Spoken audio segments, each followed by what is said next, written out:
In a quaint little village, truth always seemed more elusive than a cat chasing its own tail. Fortunately or unfortunately, this fundament of wisdom fell upon the whiskers of Mr. Whiskers, the resident cat who was well versed in the art of mischief, capers, and the occasional nip of catnip.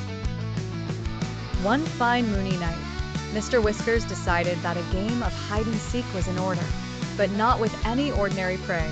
This time, he chose to pursue the truth itself.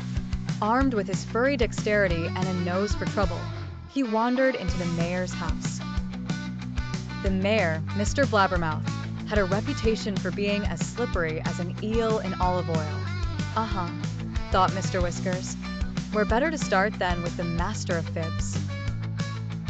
Indeed, Mr. Blabbermouth was in the midst of weaving a fantastical tale about how the village pond was filled with enchanted fish that could sing opera.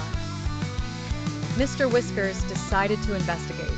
Slinking through the darkened alleys, he arrived at the mystical, yet silent, pond. If the fish are enchanted, they must be shy, he mused, and decided that sneaking a nap underneath the old oak tree wouldn't hurt. Morning came with a rude cricket symphony that jolted Mr. Whiskers back to his quest. Starving, he pranced over to the bakery where Mrs. Crumbles was elbow-deep in dough and gossip. Right then, he overheard a secret. The flour she boasted to be from an ancient family recipe was, in fact, from the supermarket down the lane. Scandalized but unperturbed, Mr. Whiskers helped himself to a freshly baked muffin before considering his next steps.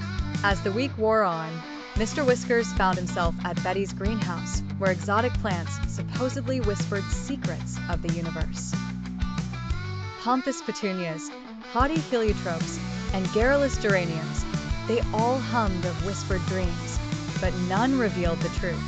Exhausted, our furry philosopher lay by the village square's fountain, pondering his next move. Suddenly, the barkeep's dog, Ruff, trotted up and sat beside him. Looking for trouble again? Ruff asked. Truth, Mr. Whiskers corrected. Ruff let out a hearty chuckle. Forget about it, pal. Truth's overrated and always on the move. Just enjoy the mystery. With a resigned twitch of his whiskers and a smug grin, Mr. Whiskers agreed and headed for a sunny spot. Ruff was right. Perhaps the pursuit of truth was less appealing than the comfort of a nap. And thus, with tail twitching in lazy satisfaction, Mr. Whiskers embraced an unknowable, delicious mystery that truth would remain a tale for another day.